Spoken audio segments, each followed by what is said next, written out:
I'm Julia Nalivaiko and I was born in the USSR. When I was 6 years old, the Soviet Union collapsed. At age 12, I moved to the other side of the world. Ever since, I've been asked the same questions. What's it like over there? What's borscht? Do they drink vodka like water? Do bears roam the streets?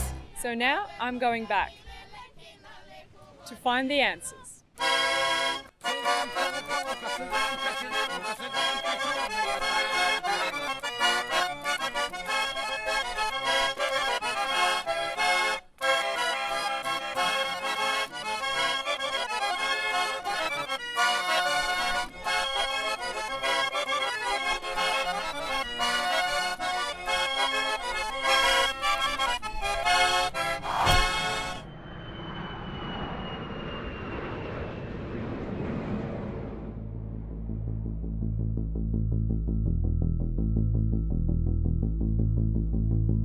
I begin my journey back into the Soviet Bloc in St Petersburg, Russia's second largest city. It's the first time I've returned to the former USSR since I was a child, so my stomach is filled with butterflies and my head with mixed expectations. On the outskirts, St Petersburg looks like any other city in the Soviet Bloc. The ubiquitous high-rise apartment blocks, a trademark of functionalist architecture, look just as they always did. But the newly built mega malls and fast food outlets are my first glimpse into a new Russia.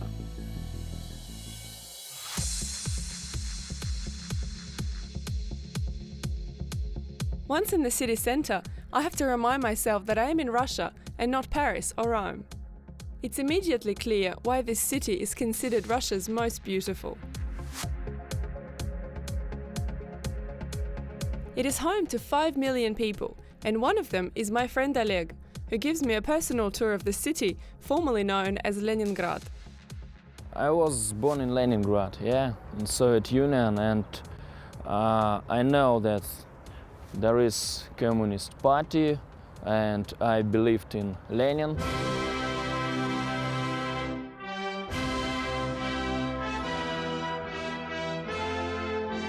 While in the West, people may believe in him, or even him.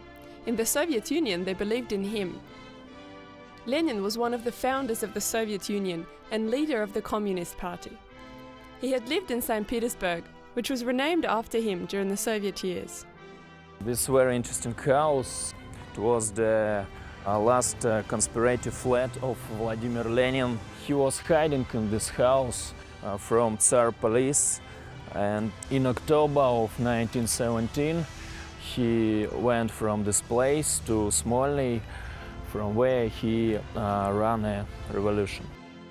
The October Revolution overthrew Russia's monarchy and the Soviet Union was born. Lenin went on to serve as its premier and became an idolized public figure. To this day, his body is on display in his mausoleum on Moscow's Red Square. When I was a child, I lived in this house, and I remember how every birthday of Vladimir Lenin we brought flowers to this monument, and we were happy to bring flowers to the kindest person in the world. So how do you think Vladimir Ilyich would feel about having this Mercedes parked right out in front of him? One of slogans of communists was that there is no place for rich people, so but this car for rich people. So maybe a Volkswagen would have been more appropriate. Yeah. Lenin may be turning in his mausoleum, but like it or not, Russia today is a different country. Its socialist past is rapidly being overshadowed by its capitalist future.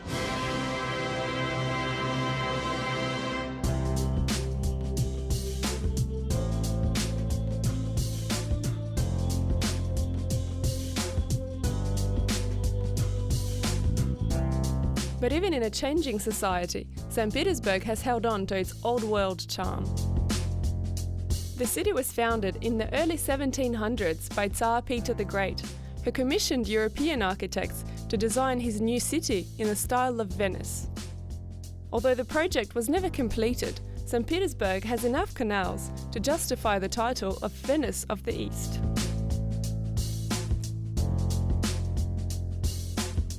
The beauty of this city can be quite distracting, so you must remember to watch your step.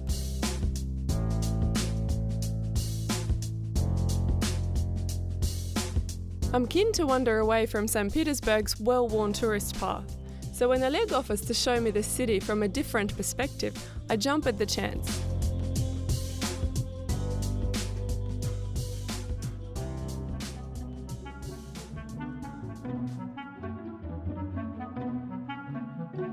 In recent years, unofficial rooftop tours have become a popular alternative to more conventional excursions. For obvious reasons, they are not endorsed by the tourism board. Safety concerns aside, we're rewarded with a spectacular panoramic view without a tourist in sight. St. Petersburg was designed mostly by Italians, and Peter the Great was really tolerant for different cultures. After revolution it's changed, you know that borders were closed, but now yes, it's really European city. Since the Iron Curtain lifted, travel to and from Russia has become much easier and safer, and tourists are now free to enjoy the beauty of St. Petersburg. I guess Russians now became more civilized, because I remember 19 years after collapse of Soviet Union, it was really dangerous in St. Petersburg. I saw several corpses, but now it's okay. Now I don't hear such news. Russia is trying hard to clean up its image, which was tarnished during the years of chaos and confusion following the Soviet collapse. It was a time when the rules of the game had changed, but the new rules hadn't yet been written. Many things changed because of transmission from communist system to capitalistic system. I remember that we got many problems with food. I remember how we stayed in big lines in order to buy cheese, in order to buy butter. Thankfully, the deficits of the 90s are a thing of the past. But most people old enough to remember those years know it hasn't always been this way. At that time, I was just 10 years old. For us, for kids, it was a really big pleasure to buy just a chewing gum. It was amazing. Later, it was wonderful to buy sneakers. I remember that times. I remember having the first Coca-Cola. Yeah, now you could buy it at every corner without any problems. Obtaining a carbonated beverage is now easier than ever. But was life really so bad without cola? I can say that Soviet time was really terrible. Many people think that that time was better because there was stability. Yeah, you know that you received your salary every month, and now it depends. Now it's really a huge gap between salaries. There are many poor people and there are really many rich people. But in general, in St. Petersburg, in Moscow, in big Russian cities, level of life is increasing. Rich or poor, almost everyone in St. Petersburg uses the metro. Cheap, fast and efficient, it's one of the deepest metro systems in the world. With some stations located over 100 metres below the surface, just getting down to the platform is half the journey. Having finally made it onto the train, I'm on my way to one of the city's most spectacular destinations. Peterhof, German for Peter's Court, is St. Petersburg's biggest tourist attraction.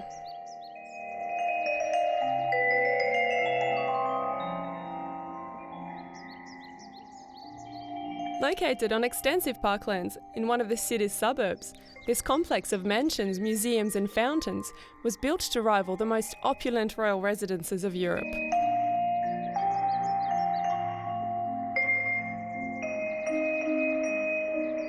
It began as a holiday home built by Peter the Great and evolved into a lavish imperial estate, a place of amusements for Russian royalty and nobility.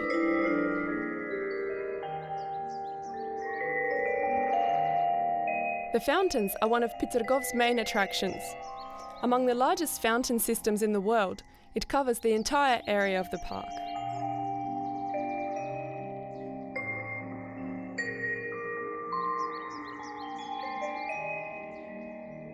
But no amount of man-made splendour can compete with the royal squirrels.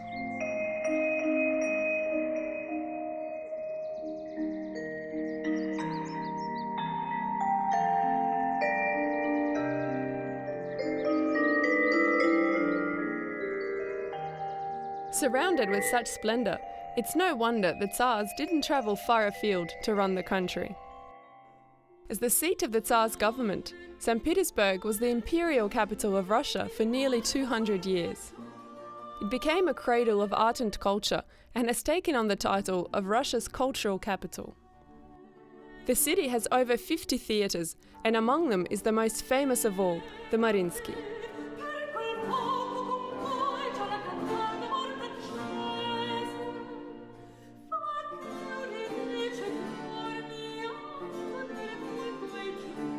Operating since 1860, it is home to the Mariinsky Opera and Ballet companies. Its stage has seen some of the biggest names in ballet, like Anna Pavlova and Mikhail Baryshnikov, who were once the company's principals.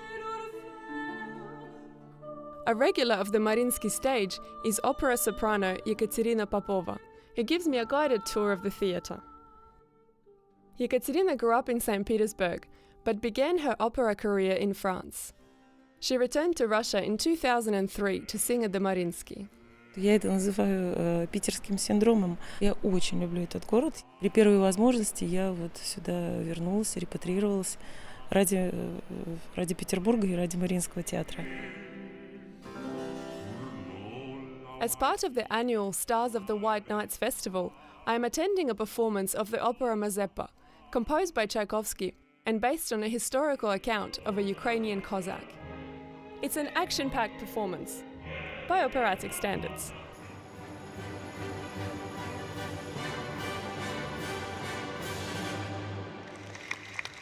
Сейчас мы живем в такую эпоху предпринимательства, если можно так сказать, бизнеса в России, что все возможно на самом деле. Границы открыты, слава богу. Есть возможность сейчас певцам и молодым певцам участвовать во всевозможных международных конкурсах, то, что нам раньше и не снилось. Вот, вспоминая доперестроечное время.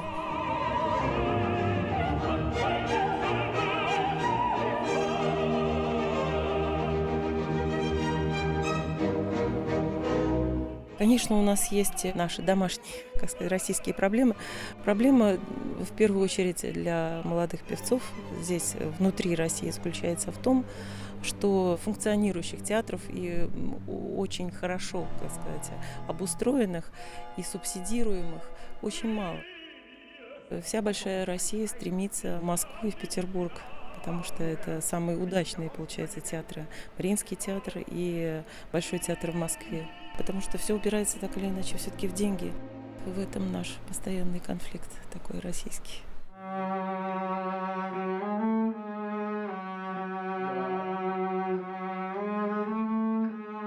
Русский человек очень скромен и смиренный на самом деле в своих запросах. Люди умудряются заниматься искусством, живя очень скромно, на очень небольшие средства. По-прежнему все решает, на самом деле, у нас энтузиазм, любовь к музыке, бескорыстие людей, которые в музыкальной сфере, оно вот еще проявляется. Люди за копейки работают. Конечно, то, что я видела, то, что я наблюдала во Франции, несмотря на вот эту стройную, строгую, отработанную систему в образовании, все равно это несравнимо вот с российской школой, несмотря на все наши сейчас кризисные времена, критические, на наше безденежье, на то, что нет никаких почти субсидий государственных из бюджета. И несмотря на это, вот школа продолжает жить вот в России за счет вот этих людей, за счет этих учителей, которые часами занимаются, выращивают вундеркиндов. This dedication to perfection isn't limited to music. It is evident everywhere in St Petersburg. In a city where every second building is a work of art, one in particular stands out among the rest. The Winter Palace is one of the most iconic sites in St Petersburg. Originally a royal residence, it now houses the Hermitage Museum of Art, one of the largest in the world. The Winter Palace gave its name to the city's biggest square, the famous Dvorcovaya Ploshchad, or Palace Square. It was the site of the October Revolution, which forever changed the course of Russia's history. But today, the square is a performance stage for a very bubbly mime.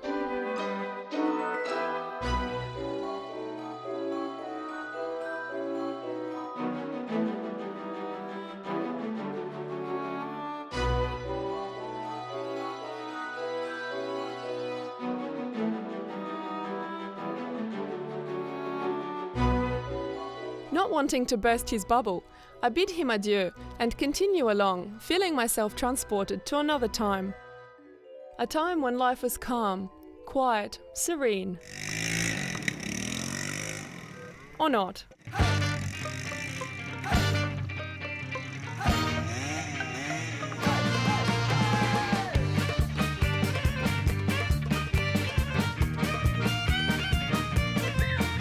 As it turns out, in the evenings, the spacious square is a popular spot for bikers, cyclists, rollerbladers, and anything else on wheels.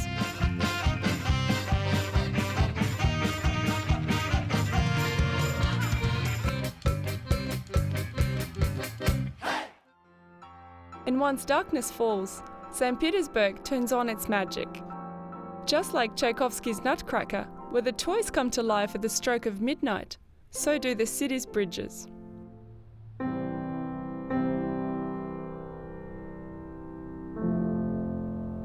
St. Petersburg is known for producing some of Russia's best composers, including Tchaikovsky himself. And the school renowned for churning out this great talent is the St. Petersburg State Conservatory, where I've come to meet with one of its best musicians.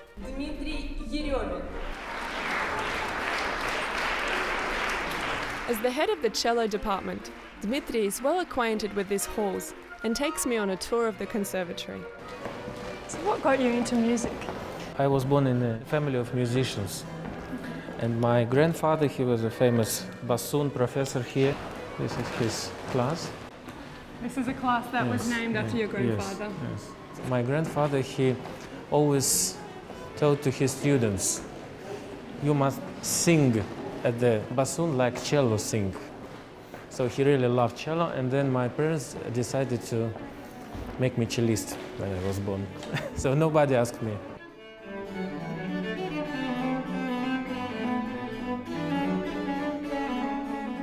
He may not have chosen his profession, but that didn't stop Dmitry from excelling at it, and St. Petersburg played a part in his success. This is very art-inspired city.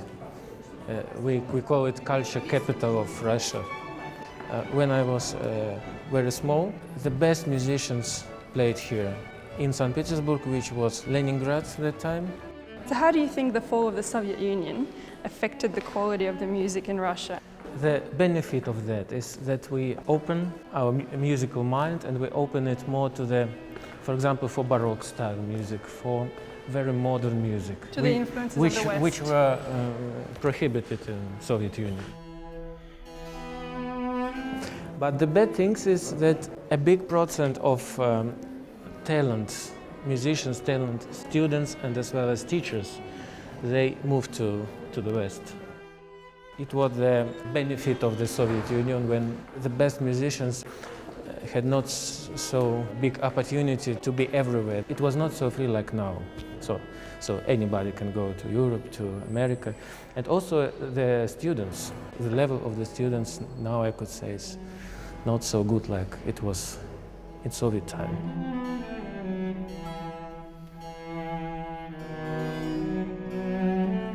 I want to show you the famous students and teachers who dedicate their names to St. Petersburg Conservatory. It starts from Tchaikovsky, Stravinsky, Rimsky-Korsakov, so really great musicians. And here's also my grandfather here, once again.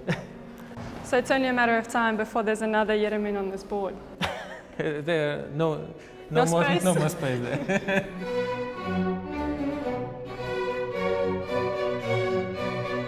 the comfortable life as a musician, it's now still a dream in Russia.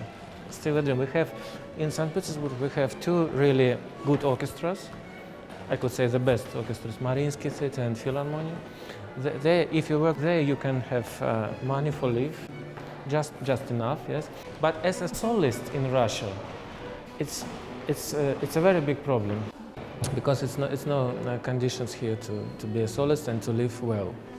And we put all our life to practice. It's really hard work. So when you study, you need to look forward. You need to see that you will get something, you will receive something from that, not just practice. Without government support, Dmitry and his colleagues aren't holding their breath for improvements. But their enthusiasm for music and their optimism for the future keep them going, while they wait for better funded days.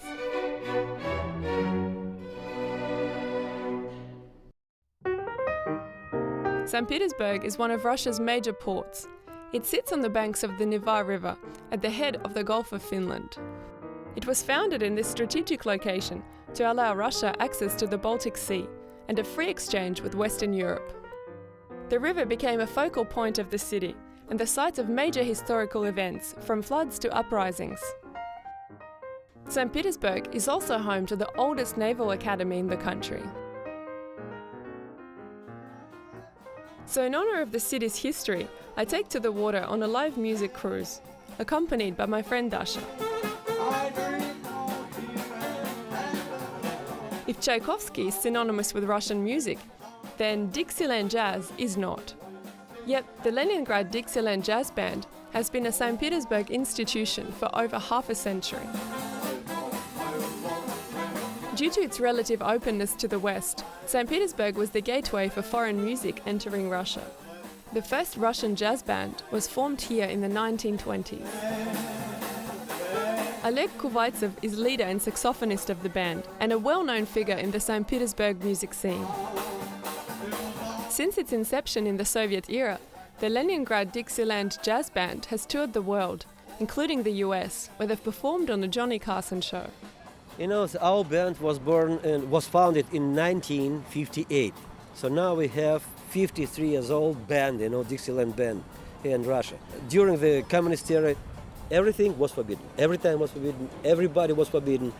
But we must play only Russian song. We cannot go just only socialist country in this time. So we have this type of freedom, We have more beautiful things, but we have bad things also. Because if you have freedom, you have big problem, No freedom, no problem. But I prefer problem, but I prefer freedom, exactly. I think it's good life, much better than before.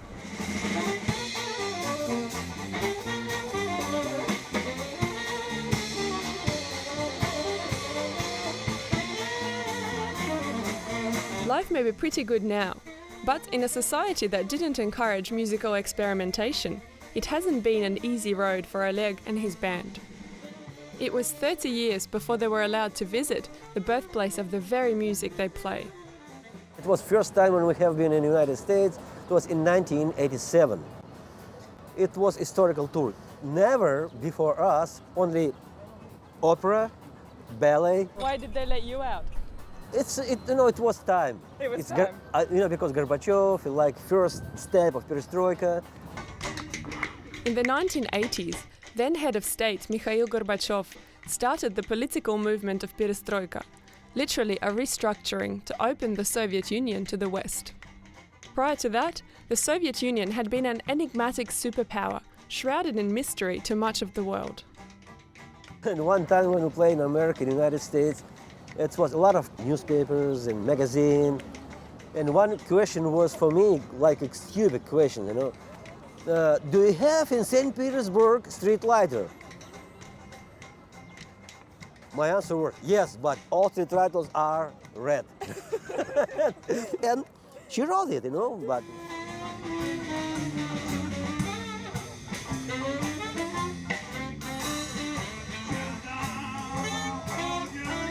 When a band is in existence for over half a century, they can't help but amass an exceptionally loyal fan base. He's saying that he's been dancing to this band for 53 years. And how old is he? Вот этот оркестр я танцую вот уже 53 года, как оркестр, даже больше. Dancing to it, he's 82 years old. And the secret to a long happy life is no smoking, moderate drinking, moderate drinking, Крайне редко, крайне редко. lots and lots of jazz.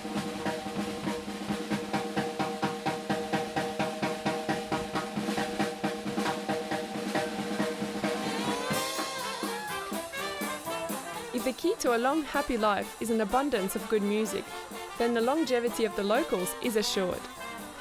As for me, I'm glad to have discovered St Petersburg, a city that's been music to my ears.